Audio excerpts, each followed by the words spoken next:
વાત હવે વિકસતા ભારતની. વિશ્વ ફલક પર કેવી રીતે આગળ વધી રહ્યું છે ભારત, તેની હવે કરીશું વાત.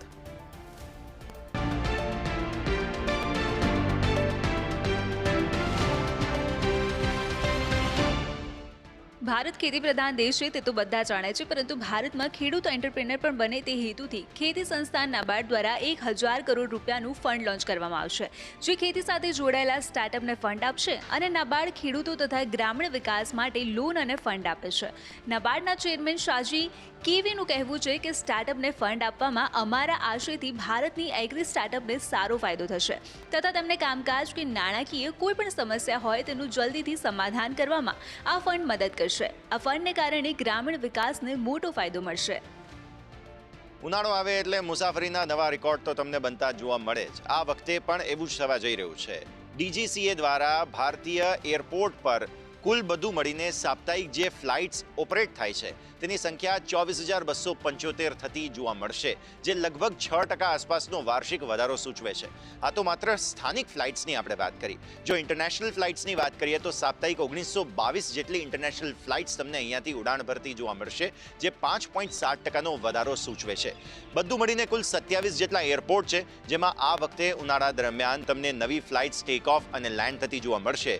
કુલ 14 જેટલી એરલાઇન્સ છે કે જેમના દ્વારા નવી ફ્લાઇટ્સ બહુ જલ્દી આવતી જોવા મળશે. ભારતના કોમ્પોઝિટ PMI વધીને માર્ચમાં 8 મહિનાની ઊંચાઈ પર પહોંચી ગયો છે. આ આંકડો પાછલા 3.5 વર્ષનો સર્વોચ્ચ છે.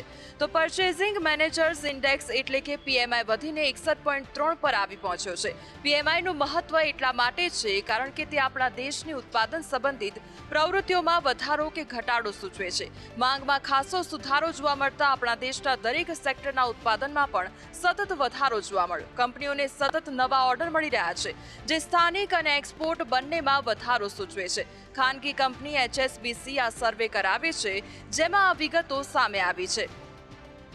ડાયરેક્ટ સેલિંગ ઇન્ડસ્ટ્રીમાં 12%નો વૃદ્ધિ દર નોંધાયો. ઇન્ડસ્ટ્રીની કુલ વેલ્યુ 21,000 કરોડને પાર પહોંચી ગઈ છે. ઇન્ડિયન ડાયરેક્ટ સેલિંગ એસોસિએશન દ્વારા જાહેર કરાયેલા રિપોર્ટ પ્રમાણે ડાયરેક્ટ સેલિંગ ઇન્ડસ્ટ્રીમાં સૌથી મોટું યોગદાન છે વેલનેસ અને ન્યુટ્રિસ્યુટિકલ પ્રોડક્ટનું, જેમનું આ વેચાણમાંથી 73.5% કુલ વેચાણ રહ્યું, જ્યારે કોસ્મેટિક્સ અને પર્સનલ કેર પ્રોડક્ટનું વેચાણ 11.3% રહ્યું.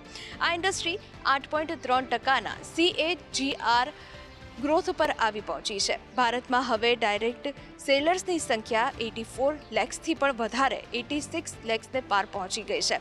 ડાયરેક્ટ સેલિંગમાં મોટાભાગે ઓનલાઈન પ્રોડક્ટ્સનું વેચાણ થતું હોય છે. સરકારી બેંકની બેલેન્સ શીટ પર ફિક્કી દ્વારા એક સર્વે બહાર પાડવામાં આવ્યો, જેમાં કહેવાયું છે કે સરકારી બેંક દ્વારા જે પડતર લોન હતી તેનો ઝડપી નિકાલ થઈ રહ્યો છે. ત્યાં સુધી કે ખાનગી બેંક કરતાં પણ સરકારી બેંક આ કામ વધુ યોગ્ય રીતે કરી રહી છે.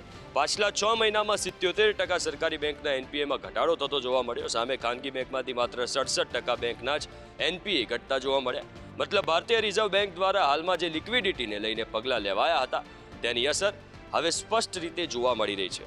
હજુ પણ ફૂડ પ્રોસેસિંગ, ટેક્સટાઇલ અને ઇન્ફ્રાસ્ટ્રક્ચર સેક્ટરમાં NPAની સંખ્યા વધુ છે.